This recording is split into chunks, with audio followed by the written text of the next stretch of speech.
unfortunately, it became clear pretty early on that it was exactly what was happening. So as a parent, as a Las Cruces, like that's shocking by itself. And then in my role, of course, it moves on to all the different steps that have to happen from there. Mm-hmm.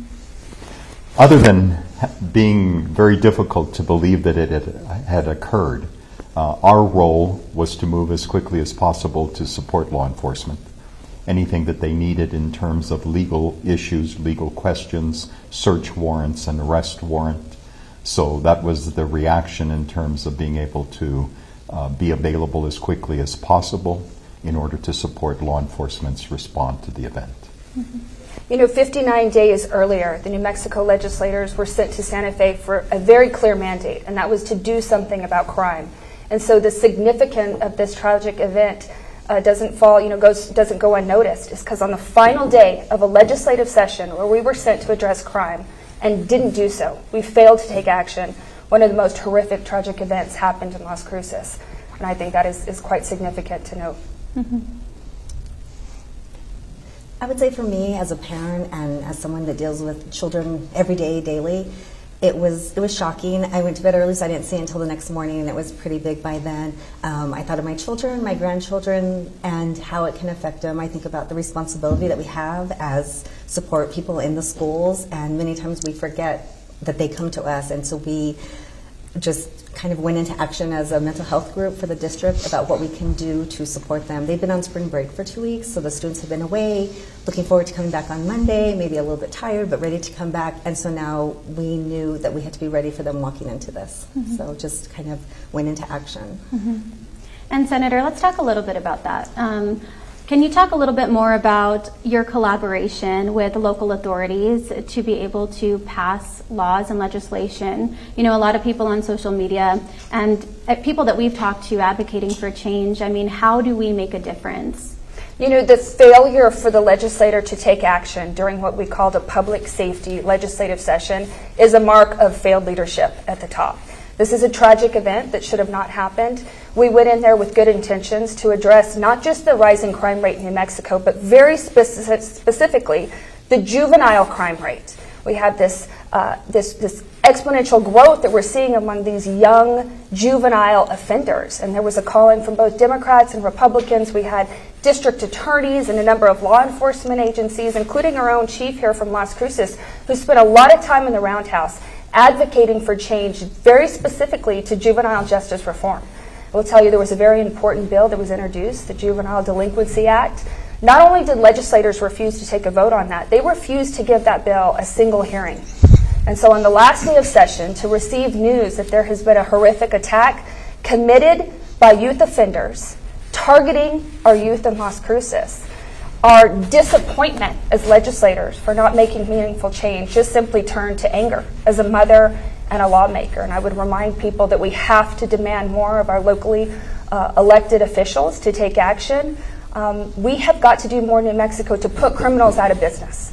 And my call is if legislators refuse to do that, voters are going to have to take to action to put legislators and put your locally elected leaders out of a job. Has there been any communication since this tragic event happened with other lawmakers who maybe were not for what you guys were trying to pass previously? You know, there has. While I support the governor's call for a special session to address the crime rate, I am not as optimistic. We had 2 months to address public safety, and we did very little to do that. While there were some good bills passed, and I will say that I championed many of those, we did CYFD reform, we did some competency changes to laws that were championed.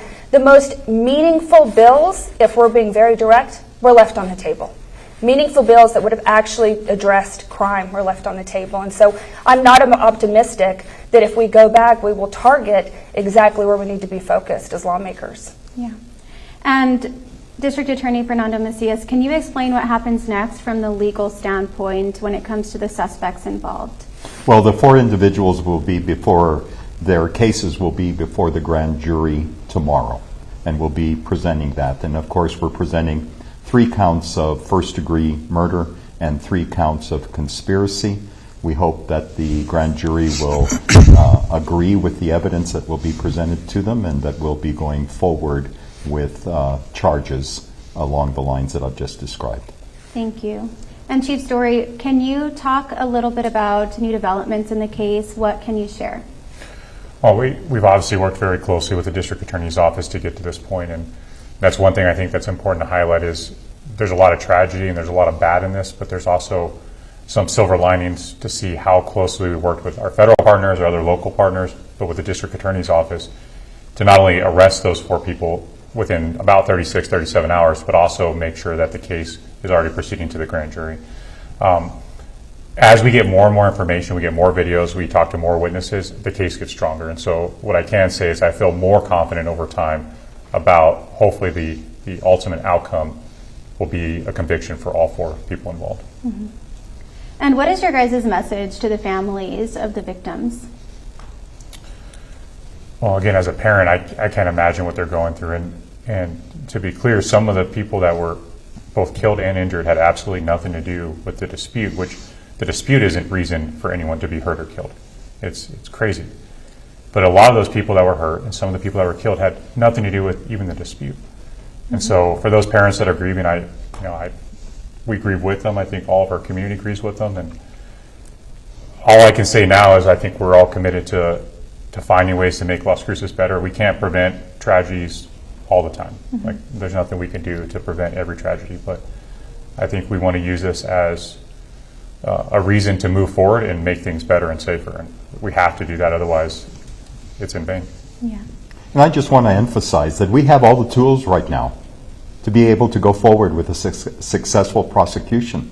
And that includes 3 juveniles. Because the law does allow us, especially if it's a first-degree murder, it allows us to try someone who's under the age of 18 but older than 15, allows us to go forward with a prosecution. And I'm anticipating, because of the work that the Las Cruces Police Department has done in terms of the intensity of gathering all of the evidence, the speed in which they moved, I really anticipate that we can be successful in the prosecution. But I don't want there to be any doubt that we're not able to go forward with the prosecution, even in spite of the age of 3 of the individuals.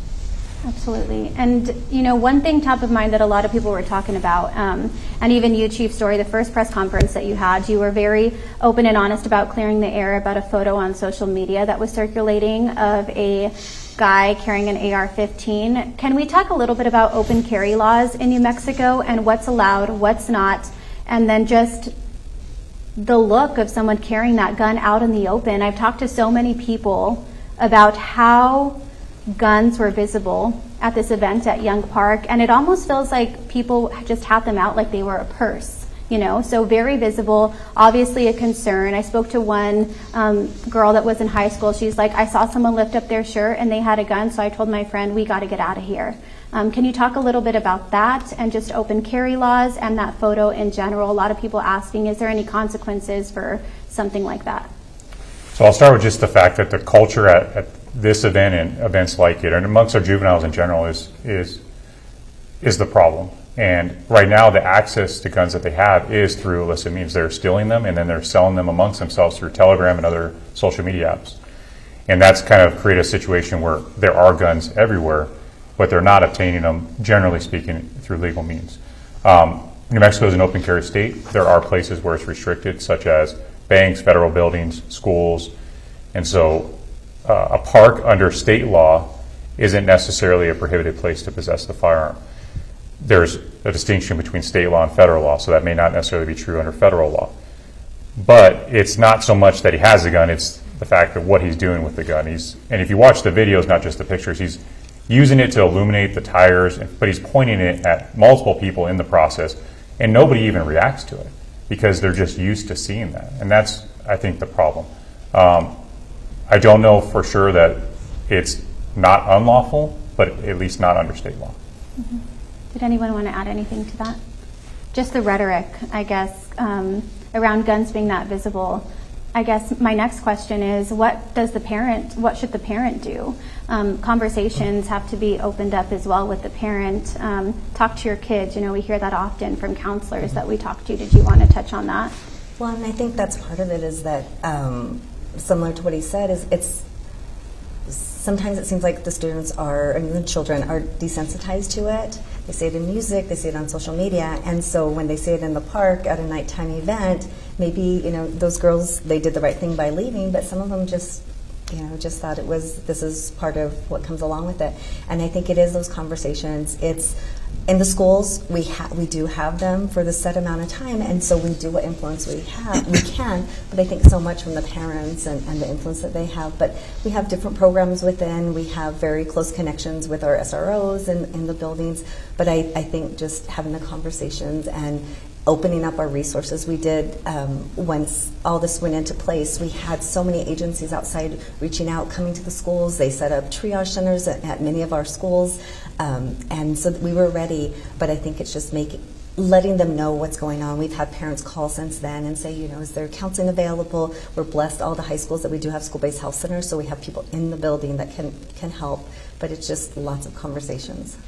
Absolutely. And, when it comes to Las Cruces Public Schools, thank you so much for being here, by the way, in representation, because I think that's a very important piece to the puzzle, especially you dealing with the youth as often as you do.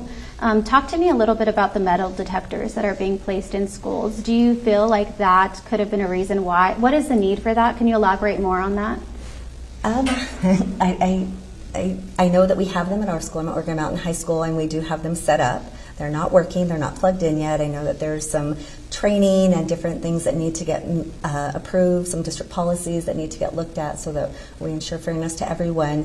I do know that it's sad to think about that's where we've come to. We've talked about the manpower it's going to take for it, but I think the manpower it would take to probably staff the incident that happened is far greater than what it would take to, staff some doors coming in. I think, it's people feel different ways about it. The rights of the children, the rights that they have, and are we taking away, but are we doing it to protect children? And so I think it's some conversations that decision makers have, and I appreciate that you take it so seriously and all that you do for our children. But it's interesting that we'll see how it goes once they are operational. Right now they're not at any of the schools. We're one of the training ones or one of the pilot ones to have it. So it'll be interesting to see how it goes there. Is there any resources that you feel that the district is lacking to better help support students and to help them stay out of trouble? I think a lot of prevention could be. I know, thinking about the younger, I'm in high school, but thinking about the counselors and the teachers in elementaries and middle schools and what resources do they have to help kind of maybe digital citizenship, social media things, media literacy, about what they see in the media and what is real and what's not. That would be something that we could start with younger groups, something like that. Also, connections for parents. I know some of our community schools, we have several community schools that are really doing great things with the parents, that involve them, that bring them in, and it is a community. And so just having those resources from them. Like I said, many of the agencies reached out to us and just offered their help if they were going to send people to us. We almost were like, wait, we don't need that many people. We have our staff on hand. But it was great to know that we have those resources. So any programs that they do, I know there's lots of different programs for the youth, and I think keeping them involved. And I know that I don't know any of the children personally that were involved, but just hearing different stories about kids that went to kindergarten with them or middle school, and they said they weren't like that. They weren't that kind of kids, and just kind of getting steered wrong. So what can we do preventative to help in our educational role? Mm-hmm. Did anyone want to turn in? I'm sorry, we have spent decades trying to reverse the trends. Mm-hmm. And it's going to continue to be a challenge even if you change laws. You have to change culture. And until we start really committing ourselves to ensure that no child leaves the third grade delayed in their education, we're going to continue to have the problem.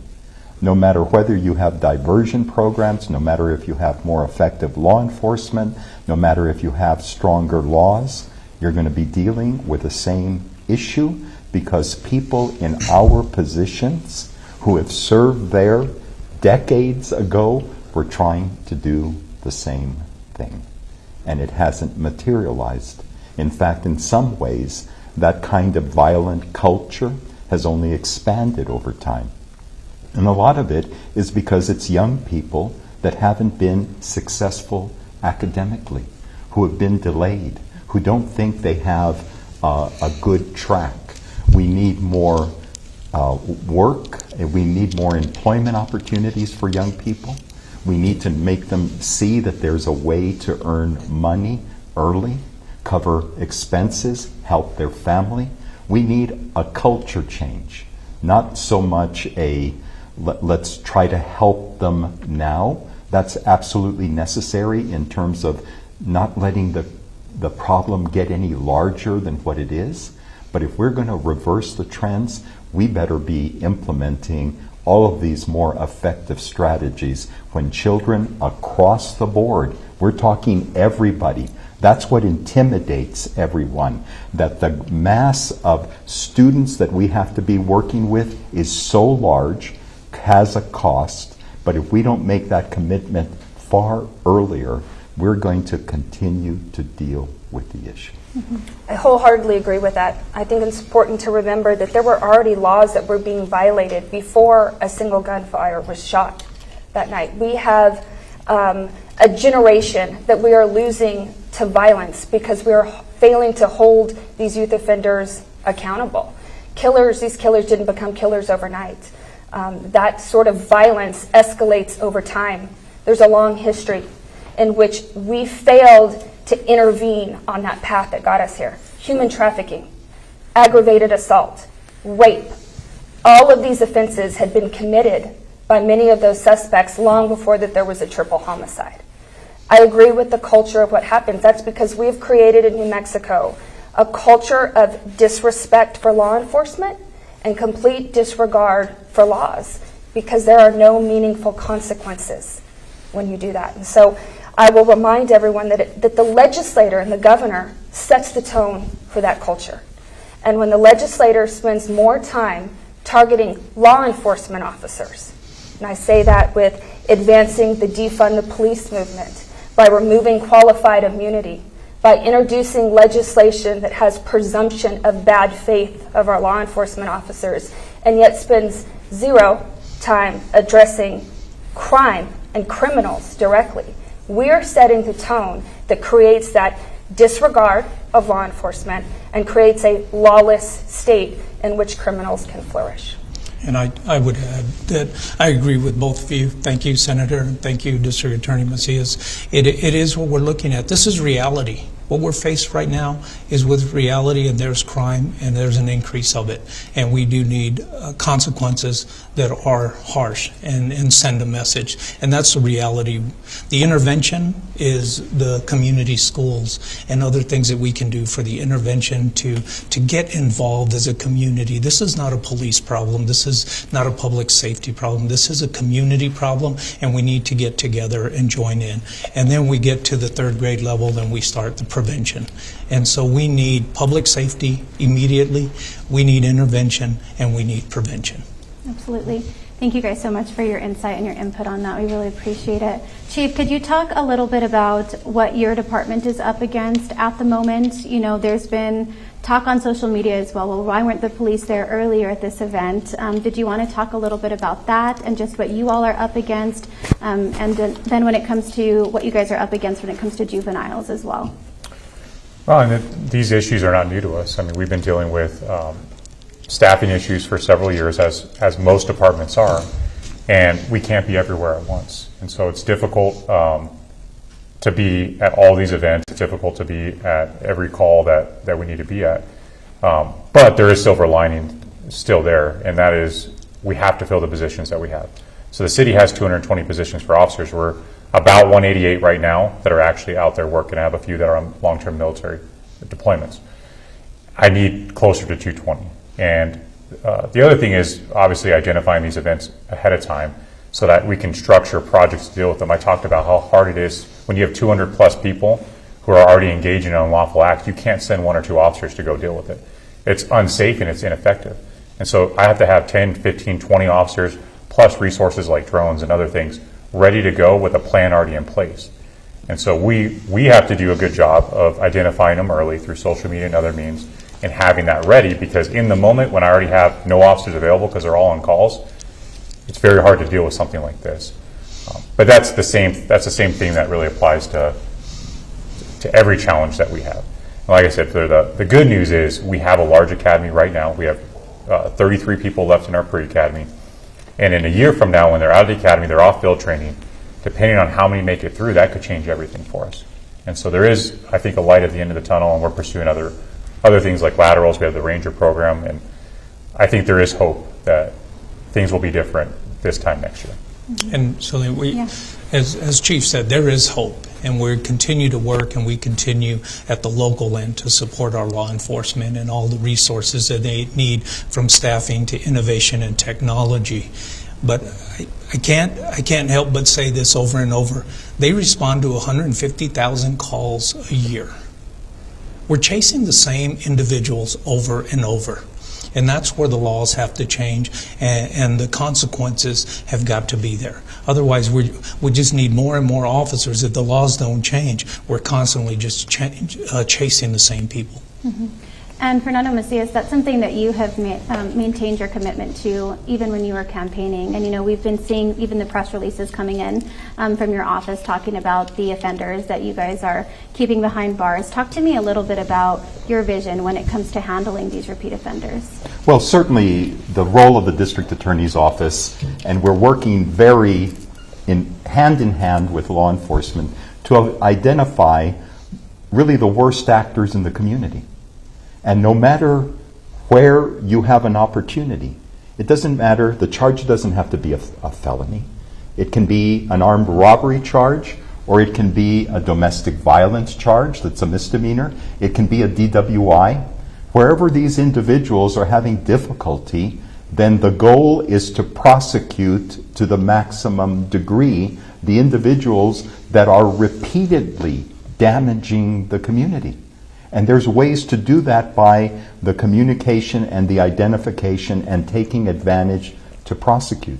But one of the things I do want to encourage, we need a more civil, well-behaved community in general.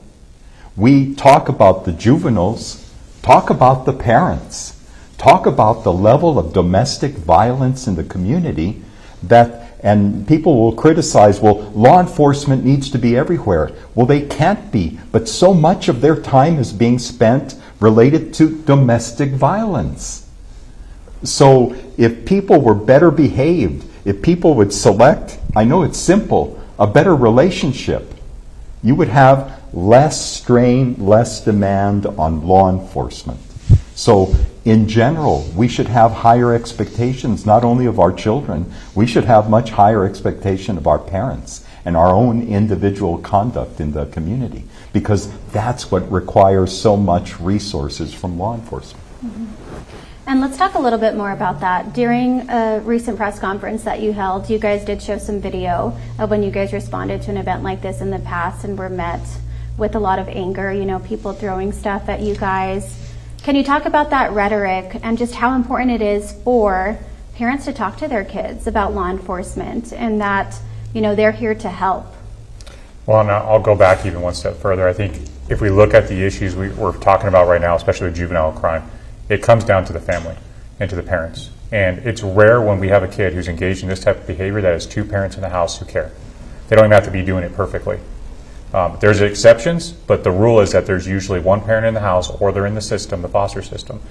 And there's all these other things that have gone on in their life, like domestic violence in the past. And so that's a large problem to solve, but that's really what's going on here. And the education system and all these other components can do their best to intervene and prevent stuff, but it comes down to the family. And so we see these kids with this lack of respect. And I think some parents probably are surprised by their kids' behavior, but that is the culture that we're seeing. And it's gotten worse over the last 5 years, especially since COVID, which again, it's a complicated thing. That probably is one of the factors. But respect for law enforcement and authority in general is now the exception. And it's rare when I have a kid who shows that respect that we're interacting with, even for things that are not serious. We restore that, we change a lot. Mm-hmm. And let me encourage, again, we know who's getting in trouble in the schools. We know who's getting in trouble because of the juvenile probation office reporting or having to deal with them. The first step is to start working with the younger siblings of those same people that are already old enough to be having violent interaction in the community. Programs that would start working to make sure those younger siblings are being redirected, to make sure they have the extra resources of support in the school, to make sure they have access to therapy, to basically be bringing in the parents to try to encourage them to work with the younger siblings. Even if we started doing that at a far more intensive level than historically we have, we would see some results. Mm-hmm.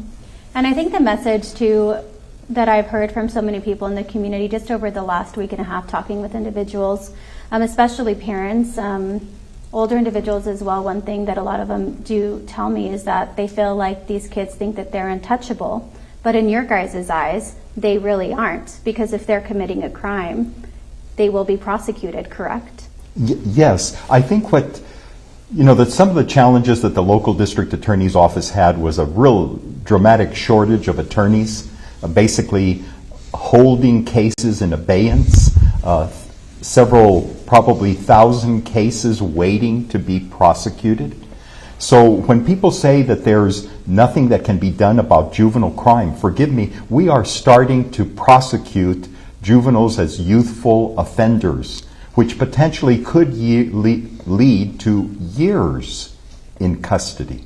So I understand the need, and I'm not criticizing. We can always make improvement in our laws, but we need to step back and say, what can we accomplish with the laws that we have? And it's far more than what people understand.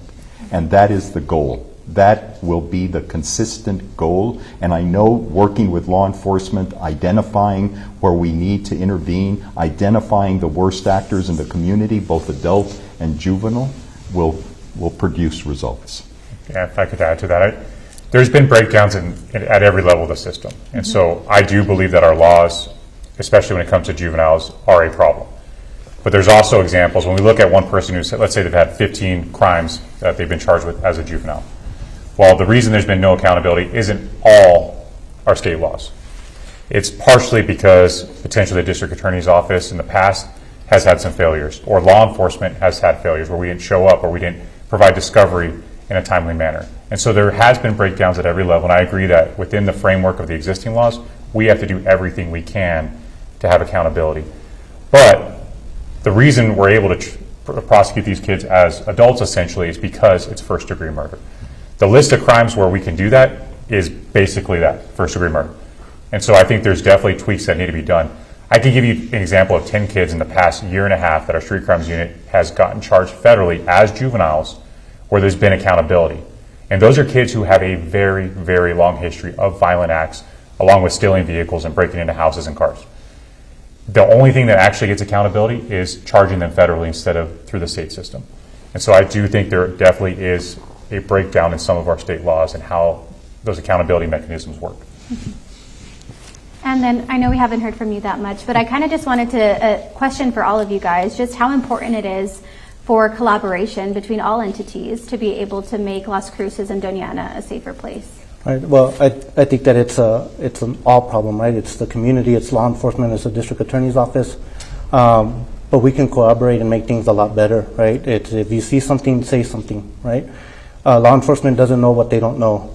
And if we can reach out and be a little bit proactive and maybe stop a violent act because we were able to get a heads up and have a presence, it goes a long ways, right? But it goes back to what everybody here is saying is that, the system has failed, right? But that's no excuse for us to not keep looking forward and be proactive, right?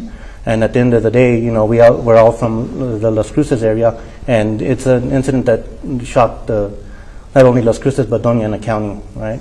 And so, like I've had conversations with some of the people here, and we'll do whatever we can to help support and try to better the system, whether it's with the district attorney's office or LCPD, just to be better, right? But it also, we need the help of the community, right? If they see something, say something. Lock your vehicles, limit the access to weapons. And it is, we get burglary calls all the time, unsecured vehicle, gun stolen, right?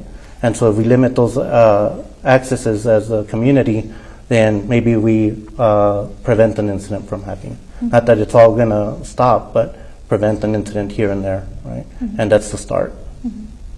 I'd agree with that. The system has failed, but I want to be very clear. Our law enforcement did not. The city of Las Cruces has not. The promise to hold these offenders accountable is not a failure. And so we have some real heroes that are sitting at this table, and they deserve to be commended in the way that they have responded to this tragic incident. What is failed are the systems in place to intervene early on. We have a revolving door of criminals here in New Mexico, and that starts early with our juvenile offenders. How do we interject? How do we break that pathway from far earlier than a triple homicide? How could we have intervened to prevent this? A lot of that is changing the culture of New Mexico, where we respect law enforcement, we respect adults, we respect teachers in the classroom, that we provide better alternatives and a pathway for success for no matter who they are. But I will tell you that offenders and criminals, violent criminals, regardless of their age, should not be allowed to roam free and terrorize their community. And that's when we need to step in and hold them accountable and refuse to be tolerant of this behavior. I'm not sure what your guys' connection is with probation officers. However, could you guys touch, I know you can't speak for them, but touch on maybe what you've heard in regards to them stepping in and the issues that they're up against and faced with? Yeah, I can tell you what they told me directly. I went up last year and spoke at their conference and presented with District Attorney Bregman and Sheriff Allen from Bernalillo County. And the message was clear. They don't have the tools to deal with their kids. And these are people, some of them have been probation officers, juvenile probation officers for many years. It's gotten worse. And the kids will tell them to their face, you can't do anything to me. And the probation officer will say, they're right. I don't have a response to that. I can't bluff them, they know. So they are frustrated, and I don't blame them. We need more of them, but that's a hard job, and there's not a lot of incentive to do it. Did anyone want to add anything to that? My perspective maybe is a little bit different. I don't care if it's an adult probation officer or a juvenile probation officer. People don't comply with the terms of their probation. Either level can proceed with sanctions through the court to hold these individuals accountable for not complying with their terms of probation. So it really is kind of the attitude. If you see most of the violations, they're not only repeat crime, but the far greatest majority of violations of probation, continued drug use, continued alcohol abuse, failing to address addictions till when they're finally committed to the penitentiary so that they can go through the drug intervention programs there. So I hear the concerns. I don't say that they don't exist, but I'm saying that the system can be effective even the way it's currently structured if you have the resources and the commitment to push through the levels of accountability that the senator is talking about. People can be held accountable, and they're going to see in this particular case how accountable people can be held. But it's the entirety of the system. On any given year, there's at least 3,000 contacts with law enforcement by children under the age of 18. But maybe about 25% of that is multiple contact. So when people think about the magnitude of the number of children having contact with law enforcement, it's hard to get your arms around it and what it takes, because you can't be just addressing a few kids. You have to be addressing 3,000 children. But only 25% of them are the potential future violators of significant laws. So there's ways to look at the problem, there's ways to address it if the community will support it, and if there is the level of coordination that's necessary among the stakeholders here at this table. Thank you. And let's talk about now, as just in closing, what's next for Las Cruces at the local and the state level, and Doña Ana County as well. I'm sure since this tragic event happened, there has been conversations had. What is in the works right now to be able to better support kids in school, better to support, the rising crime that you've been very transparent about, better to support, the district attorney's office in prosecuting these individuals? I can say for for the city of Las Cruces, I've received numerous calls from individuals that are wanting to have car shows, that are wanting to have an event at Young Park. And I've said this before, if Las Cruces is going to heal, we need to stand strong. We need to stand united. We need to move forward. Police is getting their resources. We had park rangers. They just graduated from the academy. So we'll have those security measures. But as the District Attorney Macias has said, we need a more civil, a more sense of well-being community, that if we're going to stand united, we need to come together, work with the schools, work with nonprofits, work with our faith-based organization, the city, the county, working together. And I've said it before, I'd rather gather than scatter. We need to stand strong so that we can heal and move forward, and we'll put all the resources we need to make Las Cruces safe and to be a sense of well-being. For too long, people have thought that crime, out-of-control crime, is an Albuquerque problem. And I think this tragic event is a reminder that crime is now rampant, not just in our urban areas, but rural New Mexico as well. And that anyone can fall victim, including, the quaint, lovely town of Las Cruces. This is heartbreaking. And so it's going to fall on all of us to recognize that New Mexico is now a lawless state, and we have to do all we can to bring back respect to law enforcement, to strengthen our legal systems where we identify failures and gaps, and to work collaboratively to make New Mexico the worst place to be a criminal. Send them to jail for a long time if they must, but to send the message that if you come here and break laws at any age, you will be held accountable. Mm-hmm. And I will continue to advocate for those changes at the state level. I do think some of those changes need to be made for us to really get a grasp of the crime situation and not be number one in the country for crime. But at the local level, for us, it's about coordinating with local law enforcement, doing projects, obviously staffing I talked about. But this summer, we're going to do a joint operation with the Sheriff's Department, state police, and our federal partners, specifically targeting violent crime and gun crime related to violent crime and stolen firearms. And that's one of the ways that we send a message. We make people feel safe, because that's just as important as the actual crime rates. Right now, people don't feel safe, and I don't blame them. And when people don't feel safe, they can't live their lives the way they should be able to. And so we'll continue to do our job on a daily basis, but this summer we're going to put some resources into trying to address some of these issues. Is there anything else that anyone wanted to add? I just wanted to share that, what happened in Las Cruces is very sad. It's horrible. It's a senseless, violent act that took place. And we grieve with the parents and with the victims, their families, their loved ones, their classmates and all. But we will make sure that justice is served and that we will continue to be strong. Mm-hmm. And I'd like to just echo that. Las Cruces is a wonderful community. There's wonderful people. There's wonderful students. I'm always amazed when I go into the schools, the level of talent, the level of enthusiasm, the potential future. So I certainly don't want this kind of incident to overpower what the sense of the Las Cruces community is. I know that there's a lot of concern. I know that this has been maybe an awakening in terms of that underlying culture and how potentially dangerous it is. But I want to have a more positive view in terms of what we can accomplish if we're working together, and the sense of the strength of the Las Cruces community. And I think even what they're saying is, at the end of the day, whether the incident happened in Las Cruces, but Doña Ana County, Las Cruces is in the middle of Doña Ana County, right? And we will be stronger after this incident. We will, like the mayor said, utilize whatever resources we can give and gain and be stronger. Absolutely. Well, thank you guys so much for your time and for being here with us today. We really appreciate it. I know a lot of hard questions as well, and I'm from the Las Cruces community too, so I get it, born and raised. And we want to thank all of you watching us, our viewers, for being with us throughout our coverage. You can always watch this in its entirety again by going to kfoxtv.com. It will be posted there. Thank you for the invitation. Absolutely. Thank you so much. Thank you.